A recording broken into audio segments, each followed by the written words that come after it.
अस्सलाम वालेकुम dear student, आज हम हिस्ट्री ऑफ केमिस्ट्री के बारे में पढ़ना शुरू करते हैं। देखते हैं कि हिस्ट्री ऑफ केमिस्ट्री कहाँ से स्टार्ट होती है और इसमें कैसे डेवलपमेंट पीरियड चलते हैं। हिस्ट्री की कोई स्पेसिफिक डेट नहीं है कि ये कब से स्टार्ट की गई है। It is difficult to specify the date when the science of chemistry came into existence. The history of chemistry can be studied under 5 periods of its development. 5 period of developments हैं जिसमें हम इसको study करते हैं। पहला period है एंसेनेट period up to 350 और दूसरा है अल्केमिकल पीरियड और तीसरा है इलेक्ट्रोकेमिस्ट्री पीरियड, चौथा है फ्लोजेस्टन पीरियड और पांचवा है मॉडर्न पीरियड। इन पांचों पीरियड के बारे में हम वन बाय वन स्टडी करेंगे और इनको डिस्कस करेंगे। सबसे पहले हम एंसेनेट पीरियड को डिस्कस करेंगे। In ancient time many chemical operations were known such as conversion of milk into yogurt. हम सदियों से जानते हैं लोग दूध को दही में कन्वर्ट करते हैं और ये एक पुराना तरीका है और केमिकल प्रोसेस है। दूसरा conversion of sweet juice into wine और तीसरा है conversion of wine into vinegar. आप जानते होंगे कि सदियों से लोग शराब का और सिरके का इस्तेमाल करते हैं और ये बहुत पुराने केमिकल प्रोसेसेस हैं जिसके बारे में लोग जानते थे। इसके अलावा जो हमारा एंसेनेट पीरियड है इसमें around 300 BC before Christian, China, India, Egypt and Greek were known many techniques such as, बहुत सारी ऐसी टेक्निक्स थी जिनके बारे में ये इन कंट्रीज़ के लोग जानते थे, जैसे ग्लास मेकिंग है और दूसरा जो प्रोसेस है पोट्री यानी मिट्टी से जो बर्तन बनाए जाते थे उसके बारे में जानते थे। पिगमेंट्स के कलर्स के बारे में लोगों को इंफॉर्मेशन थी। इसके अलावा लोग डाइज के बारे में जानते थे, परफ्यूम बनाते थे लोग। आपने देखा सुना होगा कि आप सल्लल्लाहु अलैहि वसल्लम भी खुशबू लगाया करते थे, सहाबा इकराम भी लगाया करते थे। उससे पहले भी लोग परफ्यूम का अतर का इस्तेमाल किया करते थे। और इसके अलावा extractions of metal specially gold and silver के बारे में लोग बहुत पहले से जानते हैं। क्या आपको पता है कि सबसे पहले कौन सा मेटल इस्तेमाल किया जाता था? अगर आपको नहीं पता तो चलें हम जानते हैं कि सबसे पहले कौन सा मेटल यूज़ किया। Gold was probably the first metal to be used because it occurred as a free metal in the earth. सबसे पहले जो मेटल यूज़ किया जाता था वो गोल्ड था, क्योंकि ये अर्थ में पाया जाने वाला एक फ्री मेटल था, ये किसी के साथ कंबाइन नहीं होता था, तो इजीली एक्सट्रैक्ट करके इसको इस्तेमाल किया जा सकता था। Next, the beginning of chemistry as a science could probably be said about 400 before Christian when the theory was proposed that everything is composed of 4 elements। Chemistry की बुनियाद जो है वो 400 BC बिफोर क्रिश्चियंस थी, जिसमें जब ये एक प्रपोज किया गया, ये थ्योरी प्रपोज की गई कि हर चीज़ जो है वो 4 एलिमेंट से मिलके बनी होती है। वो 4 एलिमेंट कौन कौन से हैं? First earth, water and third and fourth are fire and air. इन 4 एलिमेंट के बारे में लोगों का मानना ये था, उस वक़्त के साइंटिस्ट का मानना ये था कि हर चीज़ दुनिया में या यूनिवर्स में जो भी चीज़ है वो इन 4 ही एलिमेंट से मिलकर बनी हुई है, और वो 4 elements earth, water, fire and air हैं। डियर नाजरीन, क्या आप जानते हैं कि केमिस्ट्री की जो सबसे पहली बुक है वो 300 AD में इजिप्ट यानी मिस्र में लिखी गई है, और केमिस्ट्री का जो मतलब है वो है Egyptian art. Chemistry, the term chemistry meant the Egyptian art.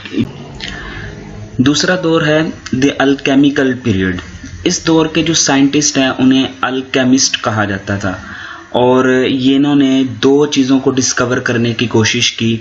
During this period scientist called alchemist tried to discover two things. दो चीज़ों को डिस्कवर करने की इन्होंने कोशिश की। पहली चीज़ है एन एलेक्सियर ऑफ लाइफ।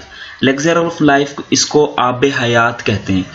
इन्होंने एक ऐसा लिक्विड या ऐसा मटेरियल डिस्कवर करने की कोशिश की जिससे इंसान हमेशा के लिए अंदरूनी तौर पर यंग रहे, which could make man internally young. और दूसरी philosopher stones which could transmute base metal को कन्वर्ट किया जा सके, जैसा कि जिंक, कॉपर, आयरन है, इनटू गोल्ड बनाने के लिए इनको जो बेस मेटल्स हैं, जो आम यानी कॉमन मेटल्स हैं, जिंक, कॉपर, आयरन वगैरह, इनको रिएक्ट करके या मुख्तलिफ प्रोसेस से गुजार के इनको गोल्ड में कन्वर्ट किया जा सकते। इन दो काम को करने की इन्होंने कोशिश की, लेकिन तारीख से हमें पता चलता है कि ये साइंसदान इन काम को करने में नाकाम रहे। The alchemist failed in their efforts because no philosopher's stones and elixir of life actually existed। इस तरह की कोई चीज़ें दुनिया में एग्जिस्ट ही नहीं करती। But we are indebted to them for लेकिन हम इनके काम के लिए इसलिए क्रेडिट देते हैं कि इनके काम करने की वजह से जो मुख्तलिफ चीज़ों की और डिस्कवरीज हुई, जैसे discovering new chemical operation such as distillation, sublimation, extraction of gold by amalgamation process और preparation of caustic alkalies from ash of plant. और दूसरा जो है ना, design new types of operator. इन्होंने मुख्तलिफ किस्म के डिफरेंट टाइप के जो है वो ऑपरेटर्स डिस्कवर किए, जिससे मुख्तलिफ किस्म के जो है ना सेपरेशन टेक्निक्स और मुख्तलिफ किस्म के प्रोसेस किए जाते थे।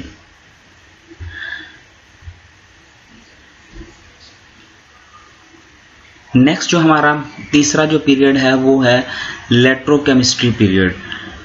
इसमें क्या था कि during this era chemist paid their attention toward medico chemical problems. इस पीरियड में साइंटिस्ट ने जो केमिस्ट थे उन्होंने अपनी अटेंशंस को मेडिकल की तरफ डाइवर्ट कर दिया।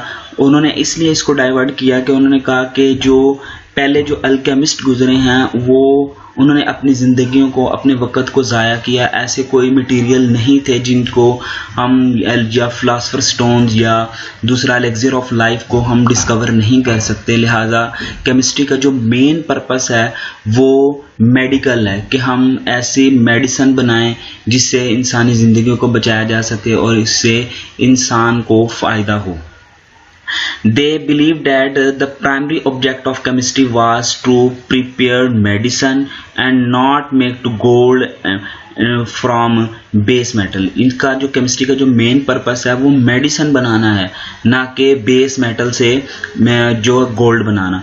During this period the study of gases was begin. इस दौर में गैसेस को भी स्टडी करना शुरू किया और and quantitative experiment were undertaken for the first time. और पहली दफ़ा जो है ना वो क्वांटिटेटिव एक्सपेरिमेंट किए गए gas. In 1661 Boyles wrote the book The Skeptical Chemist in which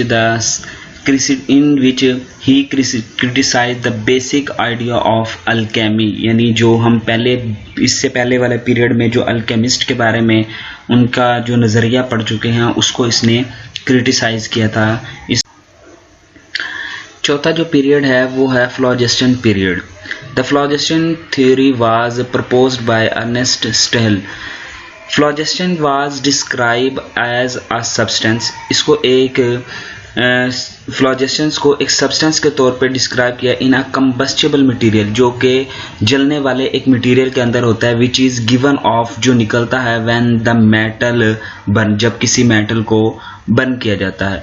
this theory persisted for about 100 years। ये तकरीबन 100 years तक, 1 सदी तक इस थ्योरी को माना जाता रहा and was a centre of much controversy, और बहुत सारी कंट्रोवर्सी का बायस बने। इसके बाद हम जो नेक्स्ट हमारी थ्योरी जिसके बारे में हमने पढ़ना है वो है जो टाइम पीरियड है वो मॉडर्न टाइम पीरियड है। मॉडर्न टाइम पीरियड में सबसे पहले हम जिस साइंटिस्ट के बारे में बात करेंगे वो है Lavoisier. Lavoisier a French chemist is regarded as the father of modern chemistry. इसको फादर ऑफ मॉडर्न केमिस्ट्री कहते हैं। He presented the exact explanation of combustion. इसने जो है ना कंबस्चंस की जो एग्जैक्ट एक्सप्लेनेशन की, और इसने कहा कि जो कंबस्चन का प्रोसेस है उसके लिए ऑक्सीजन एक नेसेसरी एलिमेंट्स है। ऑक्सीजन के बगैर किसी भी चीज़ को जलाया नहीं जा सकता। He showed that water is composed of hydrogen and oxygen. इसने कहा कि जो वाटर का मालिक्यूल होता है वो हाइड्रोजन और ऑक्सीजन से मिलकर बनता है। He propose the theory of indestructibility of matter, और he presented a clear definition of an element. इसने एलिमेंट की डेफिनेशन को प्रेजेंट किया। He propose a system of chemical nomenclature, और इसने केमिकल नोमेनक्लेचर्स को इसने प्रपोज्ड किया। नेक्स्ट जिस साइंटिस्ट के बारे में हम बात करेंगे जो हिस्ट्री में इसके बाद जो 19th सेंचुरी के स्टार्ट से ही में इसने एटॉमिक थ्योरी को पेश किया था, और इसका नाम था जॉन डाल्टन। और इसकी थ्योरी के मुख्तलिफ पोस्टुलेट थे। इसने कहा कि an atom is an indivisible hard dense sphere. इसने कहा कि एटम एक ऐसा पार्टिकल होता है जिसको मज़ीद तकसीम नहीं किया जा सकता है। वो हार्ड होता है और एक डेंस यानी सख्त किस्म का एक स्फीयर होता है, एक बॉल टाइप होता है। Atom of the same element are alike. उसने कहा कि एक एलिमेंट के जितने भी एटम्स होते हैं वो एक जैसे होते हैं, अलाइक होते हैं। They combine in different way to form compound. और एटम जो हैं वो मुख्तलिफ तरीके से आपस में मिलते हैं और मुख्तलिफ किस्म के कंपाउंड बनाते हैं। He determine the relative atomic masses of atom of many elements. और बहुत सारे एलिमेंट्स के जो एटम्स हैं उसका इसने रिलेटिव एटॉमिक मैस को डिस्कवर किया, उसको डिटरमाइन किया। इसके अलावा उस दौर के बहुत से और साइंटिस्ट हैं जिन्होंने मुख्तलिफ किस्म के लॉज पेश किए। जैसे रिचर्ड है, उसने लॉ ऑफ रेसिप्रोकल प्रोपोर्शन पेश किया, और प्रोस्ट ने लॉ ऑफ डेफिनेट प्रोपोर्शंस को प्रपोज किया, और एवोगैड्रो ने एवोगैड्रो हाइपोथेसिस दिया, और बर्जीलियस ने introduce the modern symbol of element. Berzelius ने मॉडर्न सिंबल ऑफ एलिमेंट्स का दिया, और फैराडे लॉ ऑफ इलेक्ट्रोलिसिस, और थॉमस ग्राहम ने लॉ ऑफ गैसियस डिफ्यूजन को उसने प्रपोज किया। मेंडलीव्स ने पीरियोडिक लॉ दिया और पीरियोडिक टेबल भी बनाया। इसके बाद आर्हीनियस ने थ्योरी ऑफ आयोनाइजेशन को प्रपोज किया, और हेनरी बैकरल ने डिस्कवरी ऑफ रेडियो एक्टिविटी, इसने रेडियो एक्टिविटी को डिस्कवर किया, और मादाम क्यूरी ने डिस्कवर्ड रेडियम एंड। ये एक ब्रीफ सा केमिस्ट्री की हिस्ट्री थी जिसमें हमने केमिस्ट्री के स्टार्ट के बारे में पढ़ा और देखा कि कैसे मुख्तलिफ अदवार में मुख्तलिफ साइंटिस्ट ने मुख्तलिफ थ्योरीज़ को पेश किया और मुख्तलिफ लॉज दिए, और इस तरह केमिस्ट्री जो है वो डेवलप होती गई। आज हम देख सकते हैं कि केमिस्ट्री जो है वो हमारे इर्द गिर्द बहुत सारी चीज़ें आपको केमिस्ट्री से रिलेटेड नज़र आती हैं। केमिस्ट्री जो है वो बहुत वसी हो चुकी है और इसने ह्यूमन काइंड्स के लिए बहुत काम किया है, जैसे मेडिसिन में, और बहुत सारी सिंथेटिक चीज़ें बनाई हैं जिससे इंसान की ज़रूरियात को पूरा किया जा सके। पोल्यूशन से रिलेटेड केमिस्ट्री की बहुत सारी खिदमात हैं और बहुत सारे काम हैं जो केमिस्ट्री ने या केमिस्ट्री रिलेटेड लोगों ने, साइंटिस्ट ने, केमिस्ट ने अंजाम दिए हैं।